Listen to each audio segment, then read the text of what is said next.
네, 수업 시작했습니다. 이번에는 아까 첫 시간에 이야기한 바는데요. 요즘 세상에 굉장히 말이 많은 게 천하동인하고 화천대유인데, 천하동인은 아까 말했지만 이 뜻을 못해 두 사람이 뜻을 맞춰가지고 아름답게 지내다 보면 엄청난 부를 가지고 있다. 대유를 할 수 있다. 화천대유가 있다. 이렇게 이제 되는데, 그 다음에 이렇게 되면 그 다음 게 뭐가 해야 되냐면 경계가 왔다는 경계가. 그러니까 제일 문제가 뭐냐면 오늘날이나 과거나 사람이 대유가 되면 교만하기가 쉽다는 게 세상을. 늘 권력이나 부나 많으면 교만해진 거죠. 그러니까 그 교만함을 방지하기 위해서 뭐냐면 경계가 온 거죠. 15번째 교배가 된 거예요. 굉장히 경고죠, 이 세상에. 이 삶의 모든 그 당시나 지금이나 사람이 살아가면서, 그러니까 역경을 극복할 수 있는 거는 동인의 마음이야. 두 사람 한 마음이 된 거야. 그게 역복그 최고니까. 그러니까 회사의 직원과 사장, 집안의 부부 간에, 또 부자 간에, 나와 타와의 그 힘만 딱 하면 동인인데, 뭐 어떤 식으로 극복할 수 있으니까 동인인데, 그러면은 부를 소유할 수 있는 그런 기회가 온다는 거죠, 사람은. 그런데 오는데, 그때 대다수 사람들이 교만해지고 방탕해지기 쉽다는 거예요. 부 때문에. 부를 통해서 교만해지고 방탕해지기 쉽다는 겁니다. 실제로 부는 오래 간 게 아닌데. 그러니까 그 다음 게 경계 오는 게 경계가. 지상경계. 이거는 또 상을 보아야 죠. 지상경계가 뭐 어떤 상이야, 그죠? 이 지역을 볼 때는 제일 먼저 상을 봐야 되는 거야. 투링 머신에서 투링이 0과 1로서 단순화시켰듯이 이 전체의 상을 보고 어떤 식으로 생각할 것이냐. 그게 지역을 보는 힘이에요. 힘이 다 길러지는 거죠. 그러려면 자기 생각 자체가 단순화시켜져요. 자기가 이간해야 돼, 생각이. 단순 명쾌해야 되는 거죠. 선생님 말씀대로 그 힌트를, 겸손해야 된다는 힌트를 갖고 생각하면요. 예. 그 느낌이. 예. 산이 아래에 있으니까. 예. 산이 평지보다 높지 않으니. 예. 겸손해야. 그거 아주 핵심입니다, 그게. 정말입니다. 예, 핵심입니다. 산은 원래 땅이 제일 높은 겁니다. 예. 왜냐하면 산은 하늘과 다이렉트로 연결되는 곳입니다. 하늘 기운이 다 실던 겁니다. 그래서 아주 뛰어난 거예요, 뛰어난 데, 아주. 그 끝을 진짜 최고의 끝이 있는 건데, 그러니까 뛰어난 사람이 자기를 낮춰가지고 마치 땅 속에 들은 것처럼, 땅속에처럼 자기를 완전히 하시고요. 땅은 모든 걸 포용하는 거니까. 앞에, 땅은 모든 걸 다 포용하는 거거든요. 그래서 숭산이 되었을 때, 지난번에 했던 기억나죠? 숭산이. 숭덕이. 숭덕이 대업인데, 대업은 이게 땅을 상징했고, 설명해. 그 다음에 숭덕은 천을 상징했거든요. 그래서 숭덕을 할 수 있는 방법은 국리지사라고 했고, 국리지사. 그 다음에 대업을 하기 위해서는 뭐냐면 수리지사라고 해요, 수리. 이 추적한 이야기지만도, 그리고 숭덕은 자기 자신 마음속에서 이치를 궁구하다 보면 계속 숭덕이 되는 거고, 자기 수양이 되는 거고, 대업은 뭐냐면 그 순간순간마다 이치를 따라가다 보니까 땅이 봄여름 가을 겨울 이치를 따라 마음을 길러주듯이 모든 걸 포용하는 거지, 땅은. 그러면 저쪽 대업이, 땅은 봄여름 가을 겨울 가물때나 홍수할 때 전부 다 그걸 받아들여 수리를 따라하잖아, 땅은. 그러니까 대업을 할 수 있는 거죠. 사람도 살아가면서 끊임없는 변화를 만나는 그 변화를 갖다가 가장 순리적 사고를 했을 때 대업을 할 수 있는 사람이죠. 여기 말하면 정치인 같으면 민심을 이룰 줄 알아요, 민심을. 그게 순리니까 대업을 할 수 있는 거니까.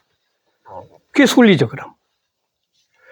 그런 게 바로 대업이죠. 그런데 그걸 이룰 수 있는 방법이 뭐냐면 바깥에 있는 것이 자기 속에 있다는 겁니다. 자기 속에. 자기 자신의 충덕을, 자기를 찾아가면 자기 그 무슨 열린다는 거. 바로 그 지난번에 한 거죠. 그런데 사람이 이 크게 부자가 되면 거의가 교만하게나 사치해가지고 타락하기 쉬운데, 그때 결정적으로 낮추는 건 뭐냐면 자기가 그렇게 훌륭하더라도 마치 땅이 만물 포함하듯 그 낙을 낮춰가 그 땅 속에 훅 들어가 버리는 거예요, 바로. 완전히 겸손 속이 되는 거예요. 그러면은 이 대교를 통해서 새로운 또 포종력이 생기는 거죠. 엄청난. 그러니까 그 가운데서 이제 오늘 이 오개하는 게 요걸 한 거 이쪽에 3요니까 제일 중요하고 3이죠.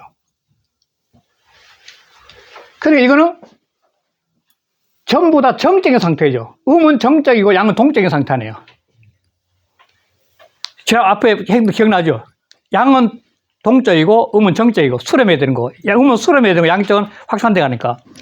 그러니까 여기는 전부 다 뭐냐면 이 괴상이 이 930호 외에는 전부 다 정적임에서 앉아가지고 모두 수렴에 앉아 있는 거죠. 변하지 않고.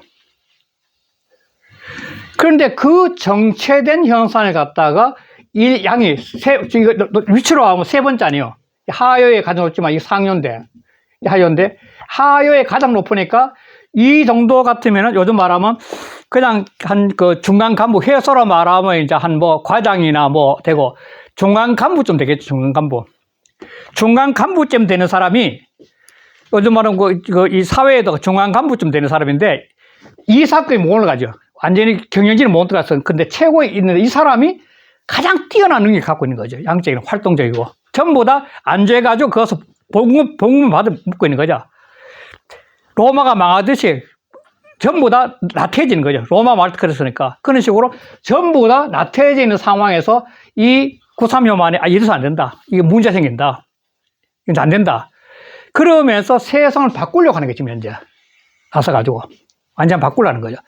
그런데 그 바꾸려고 하는 그 마음을 갖고 있으면서도 끊임없이 뭐냐면 그 일을 하고 사람들한테 교육도 시키고 위에 사람들한테 건의하면서 막 변화시키면서 자기는 항상 뭐냐면 하심이야. 내가 하면, 우리 사장님 잘해서 그런 거 아니에요. 알아서 나타나면, 자네들이 잘해서 그렇지. 이러면서 아이디어 제공과 제시는 다 하는데 자기는 늘 가는 거야. 아니야. 당신이 잘해서, 선배님. 사장님 잘해서 그런 거 아니에요. 전부 다 계속 그렇게 하는 거야. 그렇게 하니까 뭐냐면 이 전체의 기운이 전반적으로 서로 양보하면서 같이 커갈 수 있는 거죠. 기운을 바꾸는데 강력한 기운을 갖고 있는 사람이 하심에 대해서 전부 다 위는 위에서 전부 잘해서 그렇습니다. 아래는 당신은 잘해서 그렇다 이렇게 하면서 있으니까 그러니까 전체가 다 안정이 되면서 이 상황을 갖다가 견디는 거죠. 그런데 요것도 재밌는 게 이런 상황인데 상구를 갖고는 상구는 뭐냐면 명금인이 이용 행사 이 군사 사자예요. 군사를 쓰는 것이 어렵다고요. 명금은 뭐냐면 자기 고생하고 노래하는 거죠. 내가 지금 현재 쉽게 말해서 고문 같으면 고문, 회사 회장 같은 회장이 내가 지금까지 잘해가지고 말이야 이렇게 회사가 잘 된 거야. 내가 잘해가지고 세상이 잘 된 거야. 이런 식으로 노래하는 게 명금이에요. 명금. 이런 인간은 뭐냐면 가차 없이 군사를 동원해가지고 쳐야 돼요. 그런 사람 앉아서 골치 아프다는 거야. 그래서 군사를 동원하기 어렵다는 거 쳐야 돼. 그런 인간 위에 있으면 세상을 혼탁하게 만든 거지. 또, 요 있는 사람도 아니야. 내가 잘해서 그랬어. 내가 잘해서 그랬어. 서로가 잘했다고 그렇게 하니까.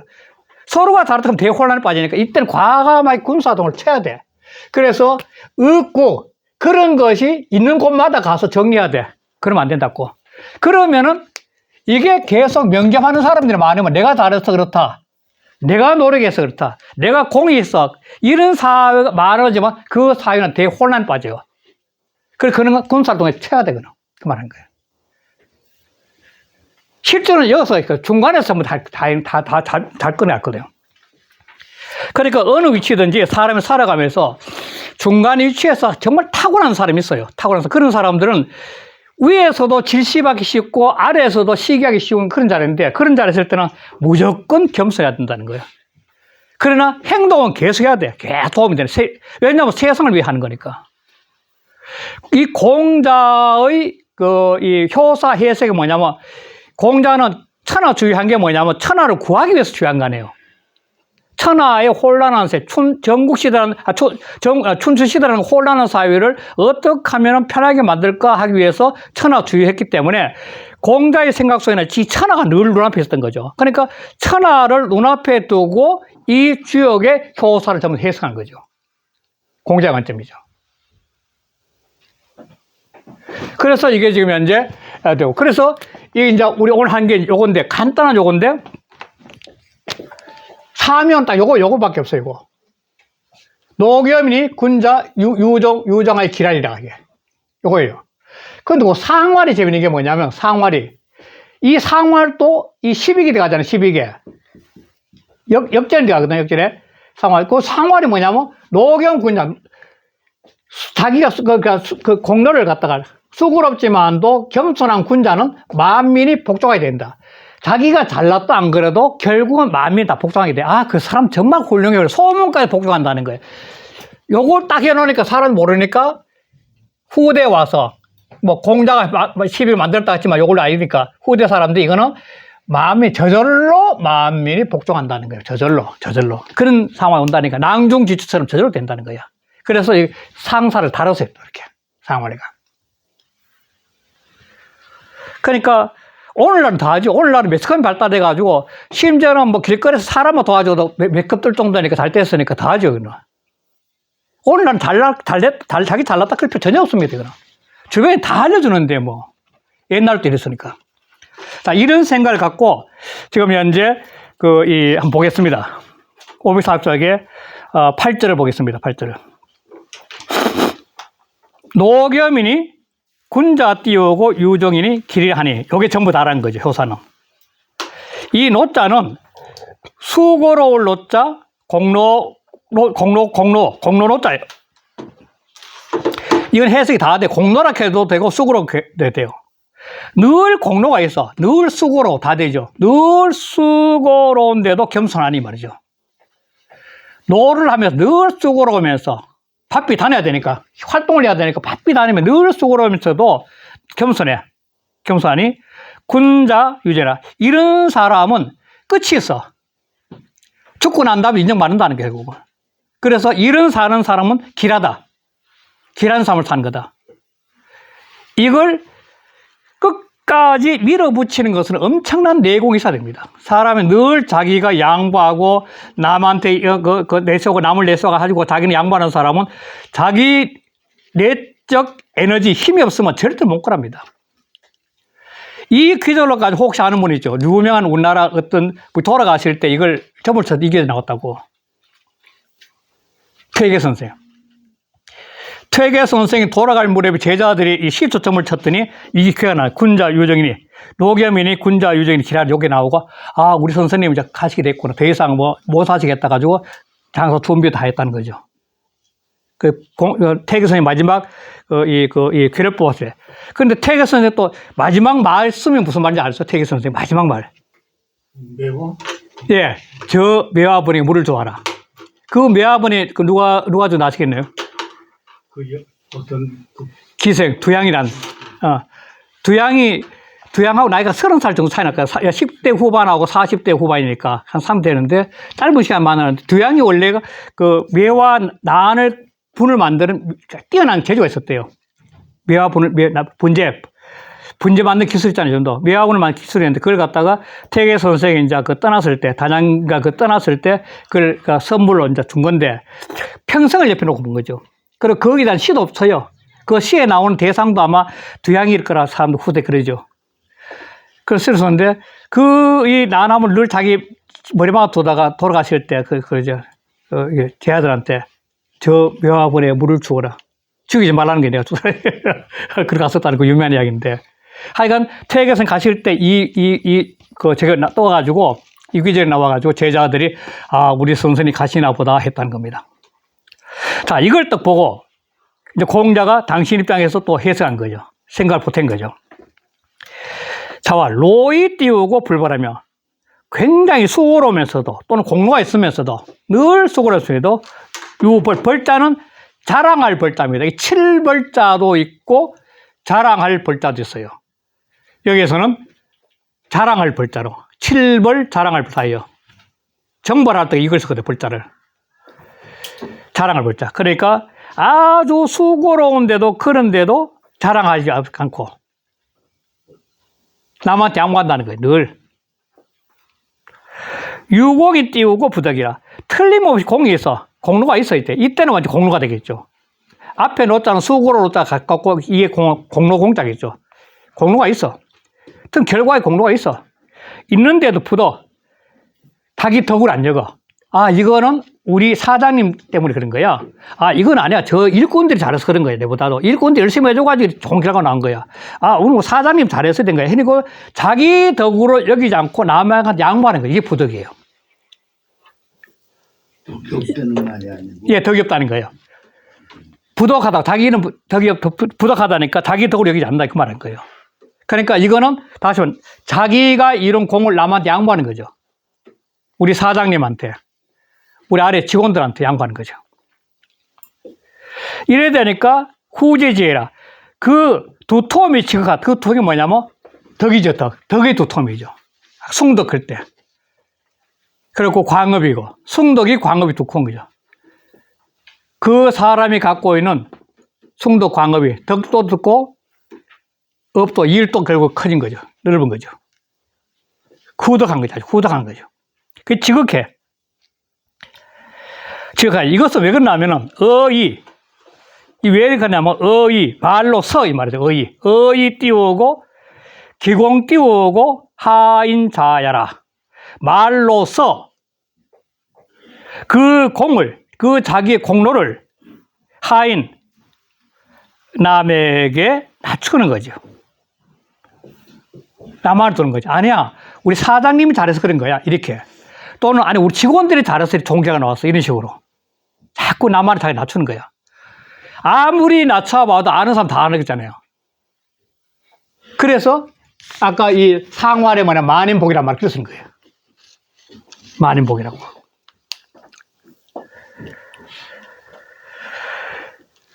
자, 그 다음에 해석이, 그 다음에 이 은자를 뒤에 붙이느냐, 앞에 붙이느냐, 그러는데, 덕은 은성이고, 예는 은공이 이렇게 하는데, 저는 덕은 띄우고 성하고, 예은 띄우고 공이라. 앞에 붙이고 싶고요. 덕은 예은. 덕은 띄우고 성이요, 예은 띄우고 공이라. 이건 해석에 두 가지 방법이 있어요. 해석 책들을 보면 알지만도, 덕 띄우고 성을 하는 경우 있고, 예 띄우고 은공하는 경우가 있는데, 저는 그냥 덕은 성, 예언공이라 하죠. 이게 뭐냐면 사람이 이렇게 계속 덕언을 하면은 남한테 양보하는 덕을 지는 거죠. 덕을 지는 거지. 계속 덕을 지면 남한테 덕언을 베푸면은 이 덕언은 결국 남한테 자꾸 양보하는 거예요. 덕을 지는 거니까. 덕언을 자꾸 하면 할수록 뭐냐면 자기 덕이 풍성해져. 주변이 풍성해지는 거죠.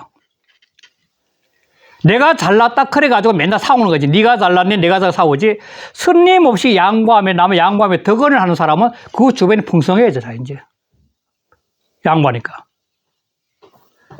그러니까 예의 말들은, 예의 표현 말하는 늘 공손해. 아무리 나이가 어린 사람이나 아래 얘기나 한 사람한테도 또는 나이가 많으면 더 말해야 되겠지. 그 아무리 자기가 하찮고 어리고 한 사람한테 늘 공손해. 예의 말은. 그러니까 태계 선생가 있어. 태계 선생이 신부로 모은 애들이 그냥 그 연암살 안에 저 꼬마들이 오더라도 걔한테는 항상 그 이 말도 공개하고 이사 나갈 때는 대문까지 따라 나갔다 그러거든. 그 제자들이 너무 심해가지고 아니 어떻게 얘한테 그렇게 하냐니까 무슨 말이냐고. 저 신부를 보낸 걔 아버지는 어른 아니냐. 걔 아버지 생각해서 한 행위라고. 참 재밌는 표현인데. 그러니까 예의 말은 늘 상대를 높이지 공손해진다는 거예요. 함부로 안 한다는 그 말을. 그래서 예야자는 이 얕다는 어세사례가 강조법입니다. 예라는 것은 말이죠. 겸이란, 죄송합니다. 겸야자는, 겸이란 것은, 사람이 겸손하다는 것은, 겸이란 것은 시공하여 늘 공손함을 이루어서, 이룰 치자니까.